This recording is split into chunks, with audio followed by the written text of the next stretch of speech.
Ini memang di sosmed lagi rame nih tentang apa? Musa dan Munu. Nah, ini pertanyaannya tentang Musa dan Munu ini. Baik. Ini perlu saya jawab atau enggak ini? Ya. Harus merenung dulu nih sebelum jawab. Baik. Sebenarnya istilah-istilah semacam itu saya sudah mendengar lama, tapi untuk istilah Musa itu baru. Dulu saya mendengar istilah Munas, Muhammadiyah nasionalis. Nah, dulu pernah juga mendengar istilah Mulib, Muhammadiyah liberal. Dulu tulisan siapa ya? Tulisan Pak Sukriyanto atau Pak Abdullah Munir Mulkan kalau tidak salah. Itu menulis tentang hal tersebut. Tapi waktu itu belum ada Musa. Baik. Kalau pertanyaannya seperti tadi, kalau saya menganalisa terkait dengan maraknya yang ada di sosial media tentang Musa, Muhammadiyah Salafi. Kemudian kalau Munu, saya yang sering mendengar bukan Munu, Muhammadinu kalau di sini. Nah, ya. Sering dengar ya? Baik. Kalau kemudian pertanyaannya tadi apakah benar Musa itu menyusup dan menjadi benalu di Muhammadiyah, saya agak kurang sepakat karena yang terjadi adalah sebenarnya fenomena yang terjadi banyak orang Muhammadiyah yang ngaji di ustadz-ustadz salaf, banyak orang Muhammadiyah yang ngaji di MTA, itu harus kita akui. Jadi yang terjadi seperti itu, bukan kemudian ada ustadz salafi nyusup ke Muhammadiyah, itu tidak terjadi. Ada ustadz MTA kemudian masuk ke Masjid Muhammadiyah, itu tidak terjadi. Yang terjadi justru warga Muhammadiyah itu ngaji ya ke MTA, ngaji ke Salafi, itu yang terjadi seperti itu.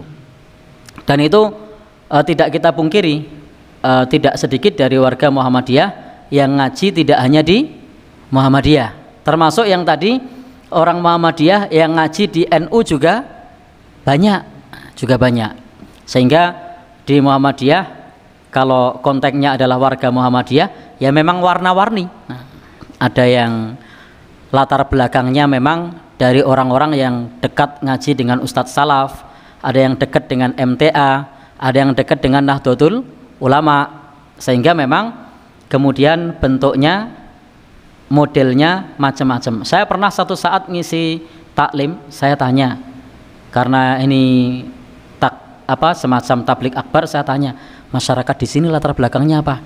Di sini Muhammadiyah apa? Muhammadiyah, kok Muhammadiyah? NU dan Muhammadiyah, tapi di sini berbaur katanya.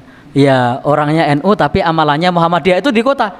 Orangnya NU tapi amalannya Muhammadiyah katanya. Kenapa? Karena tarawihnya 11. Nah, pernah juga saya ngisi taklim sama. Ini apa orangnya? Karena tablik akbar kan kita perlu tahu juga jamaahnya latar belakangnya apa. Di sini Muhammadinu, maksudnya Muhammadiyah tapi tetap tahlilan. Nah, udutnya ya banter katanya. Oh ya, baik. Itu ternyata jawabannya begitu.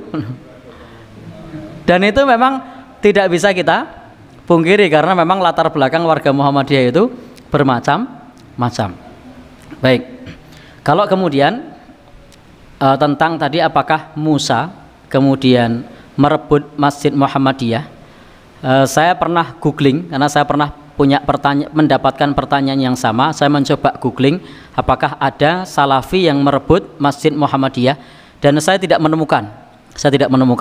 Yang saya temukan itu malah kasus pencopotan pelang Muhammadiyah di Jawa Timur. Nah, dan itu yang melakukan bukan orang-orang Salafi. Nah, teman-teman nanti bisa googling sendiri kasus pencopotan pelang Masjid Muhammadiyah. Nah, oh iya, di Banyuwangi yang saya temukan malah itu. Kemudian saya menemukan lagi dari hasil googling itu malah rumah sakit Islam di Jawa Tengah. Nah, saya tidak sebut kotanya, nanti tidak jenengan mengora ingin tahu nanti googling. Rumah sakit Islam di Jawa Tengah yang diklaim oleh yang direbut dan itu sampai masuk ke pengadilan. Alhamdulillah dimenangkan oleh Muhammadiyah, termasuk yang di Jawa Timur itu yang terjadi. Tapi kalau Salafi saya mencoba untuk googling itu tidak menemukan. Yang terjadi justru sebenarnya warga masyarakat itu ikut ngaji, kemudian dianggap sebagai merebut masjid Muhammadiyah. Sama juga ketika di masjid tersebut warga masyarakat yang ngaji di Nahdlatul Ulama, kemudian amaliyahnya berubah, lalu kemudian pimpinan ranting, pimpinan cabang kaget, loh kok masjidnya jadi masjid ormas sebelah. Nah, karena tadi ngajinya ke tempat yang lain. Jadi yang terjadi sebenarnya bukan menyusup, bukan, tetapi karena ada warga Muhammadiyah yang ngaji ke tempat yang lain. Baik, sehingga dalam masalah ini memang ini juga introspeksi bagi kita bahwa kita perlu menyiapkan ustadz-ustadz, guru ngaji yang paham tentang akidah di Muhammadiyah, yang paham ibadah di Muhammadiyah, yang paham tarjih. Sebenarnya ini juga kritik bagi Persyarikatan Muhammadiyah pula untuk bisa menyediakan guru-guru ngaji untuk ngopeni masjidnya. Jadi untuk ngopeni masjidnya, khususnya paling tidak menyediakan guru ngaji. Nah, sehingga yang terjadi kalau saya pribadi lebih ke situ, bukan kemudian terus masjid itu direbut, digugat. Nah, kalau direbut, digugat, saya temukan itu tadi, dan ada beberapa tempat yang lain. Tapi yang cukup banyak yang di kasus Jawa Timur itu sama yang kasus di Jawa Tengah. Dan yang terjadi juga ketika saya googling justru malah banyak masjid Muhammadiyah yang dibangun oleh yayasan Salafi. Nama yayasannya dari hasil googling saya Al-Furqan Al-Islami. Setahu saya itu juga beberapa masjid di Parangtritis. Nah, masjid ada enggak di Parangtritis? Ya? Depok yang mana? Sunan Kalijogo. Ada lagi? Ya? Ya.